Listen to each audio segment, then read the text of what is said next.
porque el objetivo de que nosotros invirtamos tanto tiempo en esto, no solamente es para aquellos que ya están filosofando en qué es la vida, también para aquellos que apenas están aprendiendo y que son huérfanos de una educación espiritual, Simón. ¿Por qué? Porque los niños que ahorita tienen sus 4, sus 5 años, la mayoría de sus papás ni les hablan de espiritualidad. Muchos de sus papás a lo mejor nada más van a la iglesia, medio saben, medio conocen, pero no están inculcando por el pretexto de decir, es que yo no quiero violentar, es que yo no quiero enseñar, cuando realmente la espiritualidad se debe dar en la casa, ¿no? Así como se enseñan otras cosas, la espiritualidad es algo importante. ¿Qué va a pasar con esos niños que están quedando huérfanos de espiritualidad, Simón?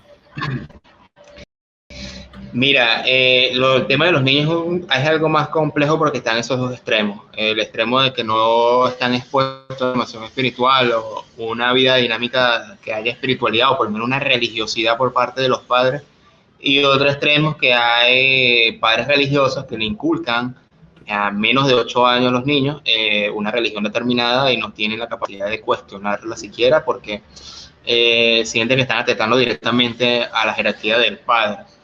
Mira, la gran tarea con respecto a no inculcarles, sino mostrarles e insinuarles, exponerles a los niños y a los jóvenes que van creciendo, es cómo hay que poner una manera distinta de presentar la espiritualidad, porque la fórmula del éxito que han tenido las religiones es usar el sentido de culpa, el remordimiento, las emociones negativas y sobre todo el miedo para presentarle un Dios bondadoso. Y aunque eso puede crear un cortocircuito mental de que un Dios amoroso, pero un Dios que castiga, eso ha funcionado y lamentablemente, de mi punto de vista, es una presentación bastante vaga o lejana de lo que puede ser la espiritualidad o Dios.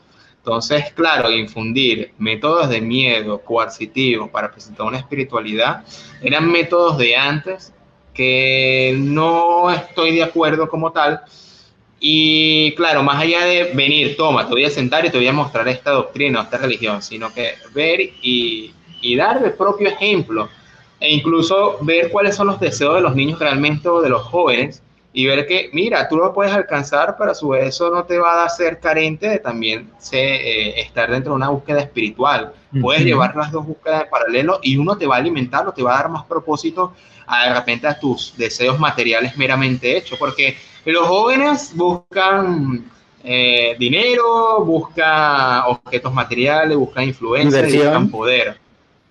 Diversión y placer. Entonces, ok, eso, además que es un mundo hormonal, ver cómo ahí también puede existir la realidad de Dios o del Padre. Cómo esos deseos que van naciendo pueden tener mucho más propósito y mucho más valor a largo plazo, de que mira, no todo el tiempo vas a ser joven, no todo el tiempo vas a tener 15 años, vas a tener 23 y 25, y si inculcas buenos valores desde tu propia voluntad, puede eso servirte para crear una estabilización y un equilibrio mucho mejor con respecto a tus relaciones personales y aquello que uno desea realmente. El hecho de que no tengas tu casa, no es eso, que no tengas tu carro, pero que tenga un propósito más allá del mero placer o la mera abstracción, sino todo el bagaje de experiencia y todo el recorrido de trabajo que te has mermado y de que igual te has trabajado, de todos los valores, más allá del objeto material. Y ahí está la espiritualidad, en el orden, la disciplina, en la forma como trabajas, en el trato con los demás, en las influencias. Ahí está la espiritualidad. Esa es la perspectiva que más o menos se puede presentar a un joven que tiene anhelos por la vida. Fíjate lo que nos está comentando nuestro estimado Diego. Él siempre hace unos comentarios muy asertivos. Me gusta mucho la forma en la que se expresa. Dice, a los niños hay que orientarlos, no adoctrinarlos. Se acercan más con lo positivo que lo negativo. El libro Urantia menciona que es mejor lo positivo que enseñar lo negativo.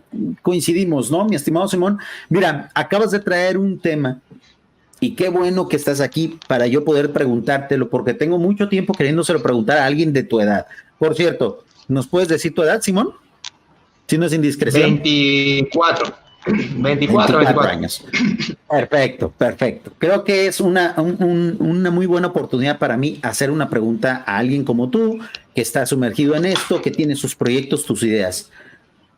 Cuando tú llegues a tener hijos, Simón, si es que decidas tenerlos, o no sé si ya los tengas, ¿tú cuál sería tu método? ¿Cuál es tu plan de cómo enseñarles espiritualidad a esos futuros o presentes o a aquellos hijos que tú pretendas tener? ¿Cuál va a ser tu metodología? ¿Tú qué has contemplado al respecto? ¿Lo has reflexionado?